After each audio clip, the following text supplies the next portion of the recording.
Oh, hi. Did you know that the average teenager sends and receives about 100 text messages a day? For some of us, it's a lot more. We text to stay in touch with friends and to work on school projects. And sometimes, we even text our parents.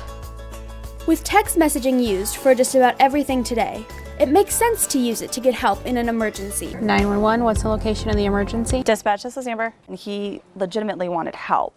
And so he was very easy to get answers out of. I didn't have to talk. I was just able to text it to him. And that's what he needed, I think, at that moment. There are definitely situations where people can't talk, or it's much better if they don't talk.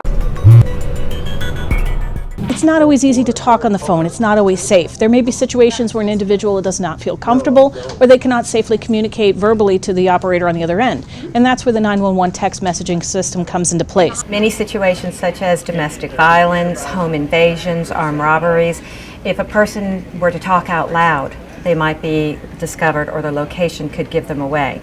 Voice calls are still the best and the fastest way to contact 911. But if you're unable to call, you will now have the ability to access 911 via text messaging. Texting 911 is easy. First, enter the numbers 911 into the To field. The first message should be short and include the location and the type of emergency. If you don't know the location of the emergency, use landmarks or a nearby intersection. Those people who are deaf or hearing impaired don't have to go through a relay station now. They can contact directly the 911 center. If the individual is hard of hearing, they don't have a TTY machine, they can communicate via text message to convey the situation, what services they require, and any other help that they could need.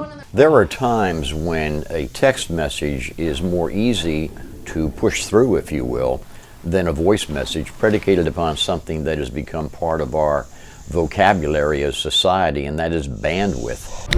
And remember, if you do see an emergency while you are driving, if you have to send a text message to 911, please pull over. Don't text and drive. 911, what's the exact location of your emergency? Voice calls to 911 are still the best and the fastest way to contact 911. If needing to text, include the location and the type of emergency in the first message.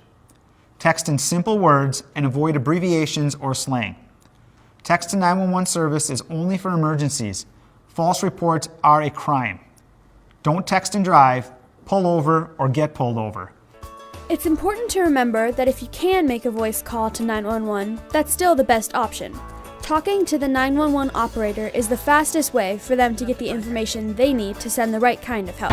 1439. Call if you can, text if you can't. Call if you can, text if you can't. Call if you can, but text if you can't.